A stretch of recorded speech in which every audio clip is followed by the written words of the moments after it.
A speaker so harsh, hi-fi fans hated it. So unreliable, we had to put fuses in the cabinets to keep them alive. And yet it ended up defining how the world heard music for nearly 30 years. How does that even happen?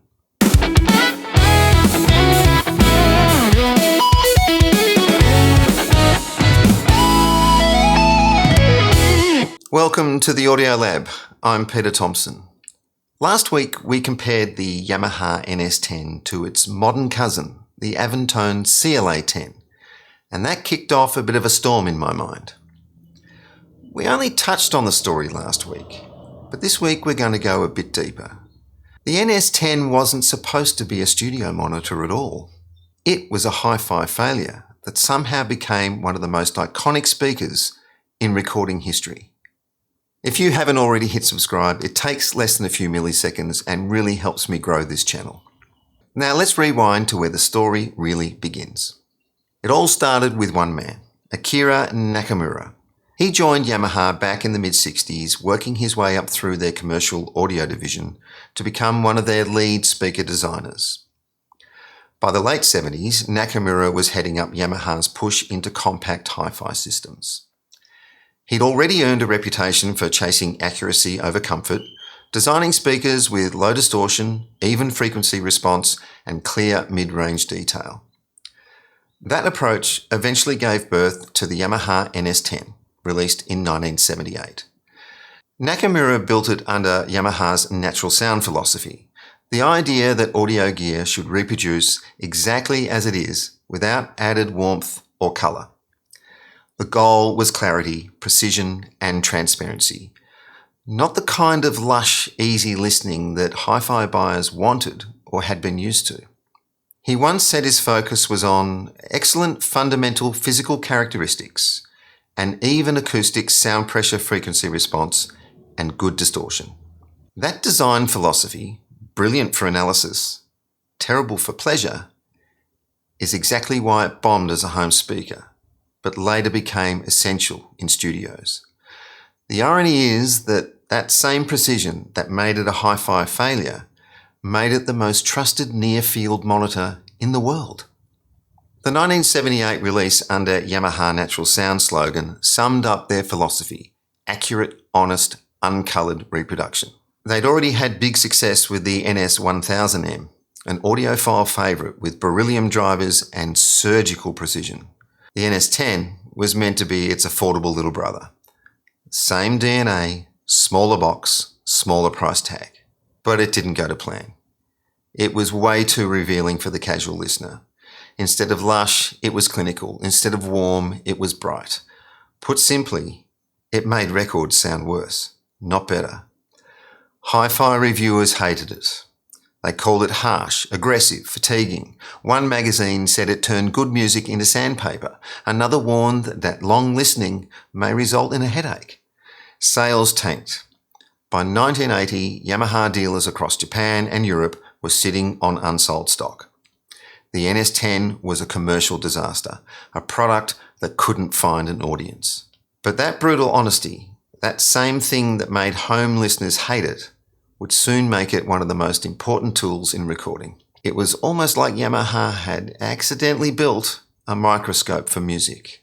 And while audiophiles were boxing them up and moving them on, recording engineers were starting to notice something strange. When you mixed on NS-10s, your tracks translated better outside the studio. The NS-10s weren't musical, they were merciless. And that's exactly what engineers needed. Across the world, engineers began noticing this odd white cone speaker turning up in control rooms everywhere. One of them was Bob Clearmountain, a name stamped on some of the biggest records of the 80s. Springsteen, Roxy Music, David Bowie. Bob wanted a monitor that told him the truth. Most near-fields of the day made everything sound good. The NS-10 didn't. If your mix sounded right on these, it would translate everywhere. Clearmountain was one of the first to take them seriously, and his reputation helped launch their status worldwide. We don't have session logs proving they were used on these mixes, but his advocacy is widely credited with putting the NS-10 on every meter bridge. And of course, the legendary tissue paper mod. Bob was taping Kleenex over the tweeter to tame its bite. Years later, Yamaha tested it, but it changed nothing. Myths like that can stick though. Look at the frequency response chart, and it's obvious why hi-fi listeners ran screaming. From 100 down, it's a cliff. The bottom end is all gone, and there's a bump at 1.5 to 2K that lights up every vocal and snare, and the top end above that is really jagged. To an audiophile, that curve is a nightmare. To a mix engineer, it's the truth. Even the original user manual bragged about clear reproduction of the human voice and faithful mid-range detail. Translation? You'll hear every mistake you've made. That brutal honesty became its magic. You'd mix until it sounded tolerable on the 10s, and suddenly it sounded fantastic everywhere else. They weren't flattering, they were revealing. An audio mirror that never lied. We caught on too here in Australia. By the early to mid 80s, you could find NS-10s on every control room I walked into. AAV, Flagstaff, Platinum, Labsonics, Alan Eaton's, RBX. They were sitting on all those meter bridges. Same white cones, same sideways logo, same attitude. I remember seeing them used on sessions for Australian Crawl, Split Ends, Pseudo Echo, Real Life, the Little River Band. These were just part of the landscape. I'll be honest, I was 19, 20, very new to the industry and very starstruck. Seeing the engineers I looked up to, the guys and girls whose mixes I respected, all using NS-10s, well, that was it for me. If they trusted them, then clearly that was the way to go. So I did too. From that point on, it wasn't even a question. Every serious room had a pair, and if it worked on NS-10s, it worked on radio. Tight, forward, and bright. For all their honesty, the NS-10s could be troublemakers. We blew tweeters constantly. At AAV, I had a job one day of putting inline fuses on the positive terminals inside the cabinets. It wasn't optional anymore, it was survival. Overdrive them, pop, silence. Part of the problem was the power studios had. Most rooms ran crowns. Clean, but way too powerful. They could cook a tweeter faster than you could say, take two. Brilliant amps, but pairing them with NS-10s was like strapping an engine to a lawnmower. Lots of noise, lots of casualties. And that slick, lacquered finish on the cabinet, when you really cranked them, they literally walked themselves off the meter bridge. I saw a few drop to the floor that way. And then there was branding.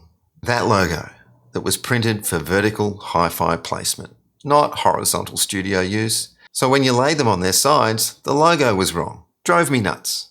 I could live with the sound, but not the logo. That was bad. But for all their quirks, they really trained your ears. You learn to make things sound good on these in spite of them. That's why they mattered. And honestly, for speakers that were that fragile, it's amazing how many pairs are still running today. Decades later, you still find them in active use, patched up, reconed, and still doing the job. They were never built to last this long, but somehow they have. Bob Clearmountain started it. Many, many engineers followed. Everywhere you looked, New York, London, Sydney, Tokyo, the same white cones flanking massive consoles. The cheap little hi-fi speaker sitting on desks that cost more than a house. The NS-10 might have started as a hi-fi fail, but it became that one box that really defined the sound of the 80s, and longer. Production finally stopped in 2001, not because demand vanished, but because Yamaha's paper pulp supplier shut down. No paper, no cones, no more NS-10s. There was a little bit of panic. Studios bought up spares and hoarded drivers. Prices spiked a little bit. And then Aventone stepped in with the CLA-10, reviving the look and the spirit for a new generation. Different badge, same philosophy. If it sounds good on these, it'll sound good everywhere. So there it is, the story of the hi-fi fail that became a studio legend. The Yamaha NS-10, loved, hated, blown up, taped together, and still sitting proudly on meter bridges all over the world. If you've enjoyed this video, hit subscribe. Only takes a few milliseconds and will help me grow this channel. And more importantly, leave a comment. Have you used NS-10s? Still got a pair? Did you blow yours up like I did? Drop your thoughts and stories down below. I'd love to see them. I'm Peter Thompson, and this has been the Audio Lab. See you next time.